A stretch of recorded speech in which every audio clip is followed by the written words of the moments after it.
ನಮಸ್ಕಾರ. ಬುಕ್ಕಿನಕೆರೆ ಡೈರಿಗೆ ಸ್ವಾಗತ. ನಾನು ಧರ್ಣೀಶ್ ಬುಕ್ಕಿನಕೆರೆ. DCM DK ಶಿವಕುಮಾರ್ ಮುಖ್ಯಮಂತ್ರಿ ಆಗಬೇಕು ಅಂತ ಹೊರಟಿದ್ದಾರೆ, ಆದರೆ ಆಗ್ತಾ ಇಲ್ಲ. ಯಾಕೆ ಅಂದರೆ ಒಂದಷ್ಟು ಸಮಸ್ಯೆಗಳನ್ನು ಅವರೇ ಸೃಷ್ಟಿಸ್ಕೊಳ್ತಿದ್ದಾರೆ, ಇನ್ನೊಂದಷ್ಟು ಸಮಸ್ಯೆಗಳು ಅವಾಗವೇ ಹುಟ್ಕೊಳ್ತಾ ಇದ್ದಾವೆ.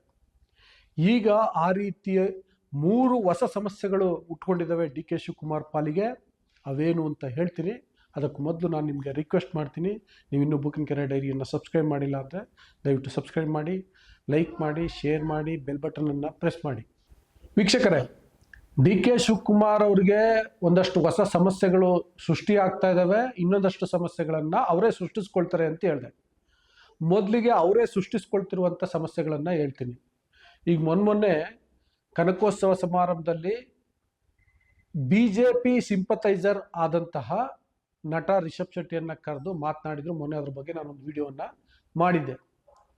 ಅದು ರಾಹುಲ್ ಗಾಂಧಿ ಅವ್ರಿಗೆ ಇಷ್ಟ ಆಗದೆ ಇರುವಂಥ ಸಂಗತಿ. ಈ ರೀತಿ ಸಮಸ್ಯೆಗಳನ್ನು ಅವರೇ ಸೃಷ್ಟಿಸ್ಕೊತಿದ್ದಾರೆ. ಇನ್ನೊಂದಷ್ಟು ಸಮಸ್ಯೆಗಳು ಅವಾಗವೇ ಹುಟ್ಕೊಳ್ತಿದ್ದಾವೆ ಎಂದಲ್ಲ, ಆ ರೀತಿ 3 ಸಮಸ್ಯೆಗಳೇನಲ್ಲ, ಅವುಗಳನ್ನ ಒಂದೊಂದೇ ನಿಮ್ಮ ಮುಂದೆ ಇಡ್ತಾ ಹೋಗ್ತೀನಿ. ಮೊದಲನೇದಾಗಿ, ಮತ್ತೆ ದಲಿತ ಮುಖ್ಯಮಂತ್ರಿ ಎನ್ನುವಂತಹ ವಿಷಯ ಚರ್ಚೆಗೆ ಬರುವ ಸಾಧ್ಯತೆಗಳು ಬಹಳ ಜೋರಾಗಿ ಕಂಡು ಬರ್ತಾ ಇದ್ದಾವೆ.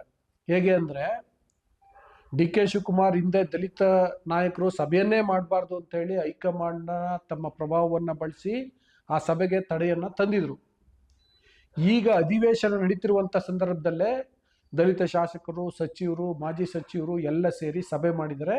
ಸಭೆಯಲ್ಲಿ ಪ್ರಮುಖವಾಗಿ ಚರ್ಚೆ ಆಗಿರುವಂಥ ಸಂಗತಿ ಏನಪ್ಪಾ ಅಂತಂದರೆ, ಟೆನಿ ಕಾಸ್ಟ್ ಮುಖ್ಯಮಂತ್ರಿ ಬದಲಾಗಬಾರ್ದು, ಬದಲಾಗೋದಾದರೆ ಅದು ದಲಿತರಿಗೆ ಸಿಗಬೇಕು.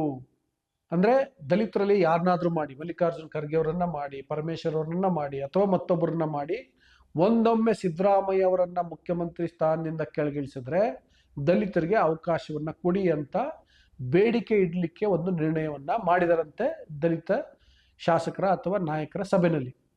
ಅದಲ್ಲದೆ ಬೇರೆ ಬೇರೆ ವಿಷಯಗಳನ್ನು ಕೂಡ ಚರ್ಚೆ ಮಾಡಿದ್ದಾರೆ. ಫಾರ್ ಎಕ್ಸಾಂಪಲ್, ಮುಂದಿನ ಬಜೆಟ್ನಲ್ಲಿ ದಲಿತ ಸಮುದಾಯಗಳಿಗೆ ಹೆಚ್ಚಿನ ಅನುದಾನವನ್ನು ನೀಡಬೇಕು ಅಂತ, ಆಮೇಲೆ SC ST TSP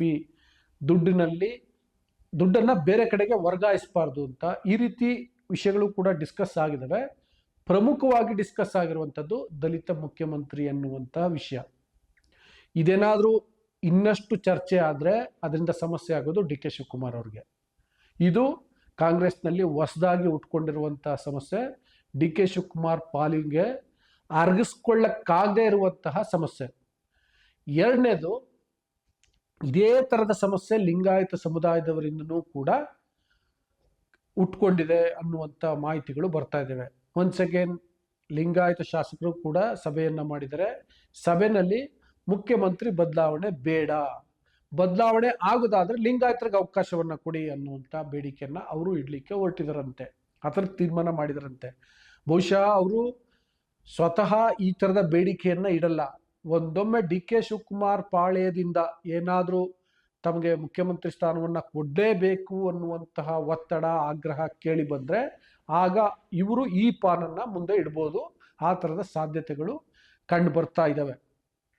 ಅವರು ಕೂಡ ಬೇರೆ ಬೇರೆ ವಿಷಯಗಳನ್ನು ಚರ್ಚೆ ಮಾಡಿದ್ದಾರೆ ದಲಿತ ನಾಯಕರ ಥರ. ಅಂದರೆ ಮುಖ್ಯಮಂತ್ರಿ ಅಲ್ಲದೆ ಇನ್ನೊಂದು DCM ಸ್ಥಾನವನ್ನು ಕಲ್ಪಿಸಿ ಅದಕ್ಕೆ ಲಿಂಗಾಯತರನ್ನೇ ಮಾಡಿ, ಅದಲ್ಲದೆ KPCCಗೆ ಲಿಂಗಾಯತರನ್ನ ನೇಮಿಸಿ ಅನ್ನುವಂತಹ ವಿಷಯಗಳು ಕೂಡ ಚರ್ಚೆ ಆಗಿದ್ದಾವೆ.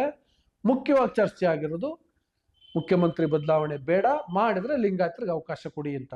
ಅದು ಆಗಲ್ಲ ಅನ್ನೋದು ಬಹುತೇಕ ಅವರಿಗೂ ಗೊತ್ತು. ಆದರೆ ಕ್ಲೇಮ್ ಮಾಡಿದ್ರೆ ಮುಂದೆ ಯಾವಾಗಲಾದರೂ ಸಿಗುತ್ತೆ ಎನ್ನುವಂಥ ಒಂದು ರಾಜಕೀಯದಲ್ಲಿ ಅದೊಂದು ತಂತ್ರ, ಅದನ್ನು ಲಿಂಗಾಯತ ನಾಯಕರು ಮಾಡ್ತಿದ್ದಾರೆ ಅಂತ ಅನ್ಸುತ್ತೆ. ಅಥವಾ ಮುಖ್ಯಮಂತ್ರಿ ಸ್ಥಾನಕ್ಕೆ ಕೇಳಿದ್ರೆ KPCC ಅಧ್ಯಕ್ಷ ಗಾದಿ ಸಿಗುತ್ತೆ ಅನ್ನುವಂಥ ಲೆಕ್ಕಾಚಾರ ಕೂಡ ಇರ್ಬೋದು. ಲಿಂಗಾಯತರೆಲ್ಲ ಒಗ್ಗಟ್ಟು ಕಾಪಾಡ್ಕೊಳ್ಬೇಕು ಅನ್ನುವ ತಂತ್ರಗಾರಿಕೆ ಕೂಡ ಇರ್ಬೋದು. ಒನ್ಸ್ ಅಗೇನ್, ಇದು ಕೂಡ DK ಶಿವಕುಮಾರ್ ಪಾಲಿಗೆ ಡೈಜೆಸ್ಟ್ ಮಾಡ್ಕೊಳ್ಳಿಕ್ಕೆ ಕಷ್ಟ ಇರುವಂತಹ ಸವಾಲು, ಸಂಕಷ್ಟ. ಇನ್ನು ಮೂರನೇದು, ಸ್ವತಃ DK ಶಿವಕುಮಾರ್ ಅವರ ಬೆಂಬಲಿಗರು ನೀವು ಯಾವುದನ್ನು ತೀರ್ಮಾನ ಮಾಡಿಬಿಡಿ, ನಾವು ಮುಖ್ಯಮಂತ್ರಿ ಸಿದ್ದರಾಮಯ್ಯ ವಿರುದ್ಧ ಮಾತಾಡೋದು ಅಥವಾ ನಾಯಕತ್ವದ ಬದಲಾವಣೆ ಬಗ್ಗೆ ಮಾತನಾಡೋದು, ಅದರಿಂದ ಸಿದ್ದರಾಮಯ್ಯ ನಮ್ಮ ಮೇಲೆ ಬೇಜಾರು ಮಾಡ್ಕೊಳ್ಳೋದು, ಇವ್ಯಾವುದೂ ಆಗೋದು ಬೇಡ. ಮುಖ್ಯಮಂತ್ರಿ ಬದಲಾವಣೆ ಆಗತ್ತಾ ಇಲ್ವಾ, ಆಗೋದಿದ್ರೆ ಹೇಳಿ, ನಾವು ನಿಮ್ಮ ಪರವಾಗಿ ಗಟ್ಟಿಯಾಗಿ ನಿಲ್ತೀವಿ, ಗಟ್ಟಿಯಾಗಿ ಮಾತನಾಡ್ತೀವಿ. ಇಲ್ಲ ಇದ್ರೆ ಸುಮ್ಮನಾಗ್ತೀವಿ ಅನ್ನುವ ನಿಟ್ಟಿನಲ್ಲಿ ಅವರು ಕೂಡ ಹೇಳ್ತಿದಾರಂತೆ. ಯಾಕೆಂದ್ರೆ ಇಷ್ಟು ದಿನ ಆಯಿತು, ಡಿ ಕೆ ಶಿವಕುಮಾರ್ ಇಷ್ಟೆಲ್ಲ ಕಸರತ್ತನ್ನು ಮಾಡಿದ್ರು, ಏನೂ ಅದರಿಂದ ಆಗ್ತಾ ಇಲ್ಲ. ಆ ಕಾರಣಕ್ಕೋಸ್ಕರ ಈಗ ಅವ್ರ ಬೆಂಬಲಿಗರಿಂದನೇ ನೀವು ಯಾವ್ದಾದ್ರು ಒಂದು ನಿರ್ಧಾರ ತೆಗೆದುಕೊಳ್ಳಿ ಅನ್ನುವಂತಹ ಒತ್ತಡ ಬಂದಿದೆ ಅಂತೆ. ಇದು ಕೂಡ ಒಂದು ಹೊಸ ಸಮಸ್ಯೆ. ಒಂದೊಮ್ಮೆ ಬೆಂಬಲಿಗರೇನಾದರೂ ಹಿಂಸರಿದು ಬಿಟ್ರೆ, ಅವ್ರ ವಿಶ್ವಾಸವನ್ನು ಕಳೆದುಕೊಂಡ್ಬಿಟ್ರೆ, ಡಿ ಕೆ ಶಿವಕುಮಾರ್ ಅವ್ರಿಗೆ ನಾನು ಮೊದಲೇ ಹೇಳಿದ್ನಲ್ಲ, ಆ 2 ಸಮಸ್ಯೆಗಿಂತ ಇದು ದೊಡ್ಡ ಸಮಸ್ಯೆ ಆಗುತ್ತೆ. ಈಗಾಗಲೇ ನಂಬರನ್ನು ಹೊಂದಿಸ್ಲಿಕ್ಕೆ, ಶಕ್ತಿ ಪ್ರದರ್ಶನ ಮಾಡಲಿಕ್ಕೆ ಡಿ ಕೆ ಶಿವಕುಮಾರ್ ಬಹಳ ಪ್ರಯತ್ನವನ್ನು ಮಾಡ್ತಿದ್ದಾರೆ, ಆಗ್ತಾ ಇಲ್ಲ. ಈಗ ಇರುವ ಬೆಂಬಲಿಗರು ಕೂಡ ಏನಾದ್ರು ದೂರ ಹೋಗ್ಬಿಟ್ರೆ, ಅಂತರವನ್ನು ಕಾಪಾಡ್ಕೊಂಡ್ಬಿಟ್ರೆ ಡಿ ಕೆ ಶಿವಕುಮಾರ್ಗೆ ಇನ್ನಷ್ಟು ಹಿನ್ನಡೆ ಆಗುವಂಥ ಸಾಧ್ಯತೆ ಇರುತ್ತೆ. ಆ ಕಾರಣಕ್ಕೆ ಇದು ಮೊದಲೆರಡ ಸಮಸ್ಯೆಗಳಿಗಿಂತ ದೊಡ್ಡ ಸಮಸ್ಯೆಯಾಗಿ ಪರಿಣಮಿಸಿದೆ. ಒಟ್ಟಿನಲ್ಲಿ ಡಿ ಕೆ ಶಿವಕುಮಾರ್ ಅವರಿಗೆ ಈ ರೀತಿ 3 ಹೊಸ ಸಮಸ್ಯೆಗಳು ಹುಟ್ಕೊಂಡಿದ್ದಾವೆ. ಅದು ರಾಜ್ಯ ಕಾಂಗ್ರೆಸ್ನಲ್ಲಿ ನಡೀತಿರುವಂತಹ ಹೊಸ ಬೆಳವಣಿಗೆ. ಇದನ್ನು ನಿಮ್ಮ ಮುಂದೆ ಇಟ್ಟಿದ್ದೀನಿ. ನಿಮ್ಮ ಅಭಿಪ್ರಾಯ ಏನು ಅಂತ ಕಮೆಂಟ್ ಬಾಕ್ಸಲ್ಲಿ ತಿಳಿಸಿ. ಜೊತೆಗೆ ಬುಕ್ಕಿಂಗ್ ಕರೆ ಡೈರಿಯನ್ನು ಇನ್ನೂ ಸಬ್ಸ್ಕ್ರೈಬ್ ಮಾಡಿಲ್ಲ ಅಂದರೆ ದಯವಿಟ್ಟು ಸಬ್ಸ್ಕ್ರೈಬ್ ಮಾಡಿ, ಲೈಕ್ ಮಾಡಿ, ಶೇರ್ ಮಾಡಿ, ಬೆಲ್ ಬಟನನ್ನು ಪ್ರೆಸ್ ಮಾಡಿ. Thank you.